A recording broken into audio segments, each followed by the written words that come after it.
लाडकी बहीण योजना आम्ही कधी बंद पडू देणार नाही, विरोधकांच्या टीकेनंतर उपमुख्यमंत्री अजित पवार यांचं आश्वासन.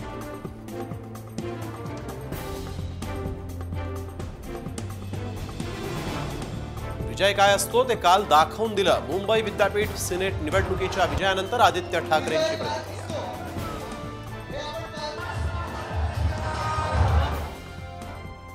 तरुण वर्ग महाविकास आघाडीच्या पाठीशी, विजयाची परंपरा कायम ठेवली.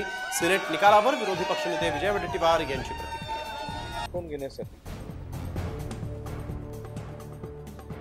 गिरीश महाजनांचं कर्तृत्व शून्य, एकनाथ खडसे यांची घणाघाती टीका. फडणवीसांच्या छत्रछायेखाली राहून मोठा झालेला माणूस, असाही उल्लेख.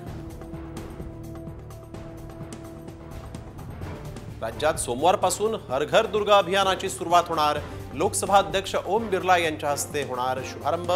मंगल प्रभात लोढा यांची घोषणा.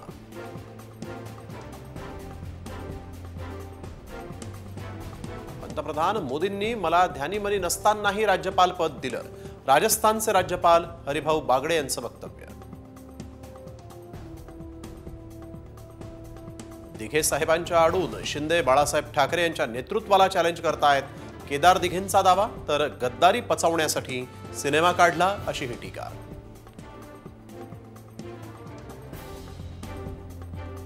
शरद पवारांच्या पक्षाचे 85 आमदार निवडून आणा. आमदार रोहित पवारांचं कार्यकर्त्यांना आवाहन.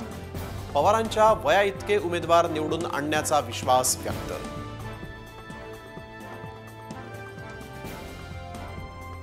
दिल्लीची पूर्ण फौज आली तरी महाराष्ट्रात सत्ता येणार नाही, विजय वडेट्टीवार यांचा विश्वास. तर महायुतीला महाराष्ट्रानं मातीत घालण्याचा निर्णय घेतलाय, असाही विधान.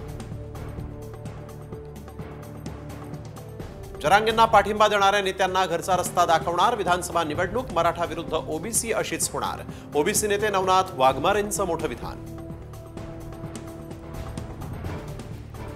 शरद पवारांनी जरांगेंना आणून राजकीय पोळी भाजून घेण्याचं काम केलं. ओबीसी नेते लक्ष्मण हाकेंची शरद पवारांवर टीका. बारामतीमध्ये ओबीसी एकत्र आल्यास शरद पवारांची सत्ता जाणार असल्याचंही विधान.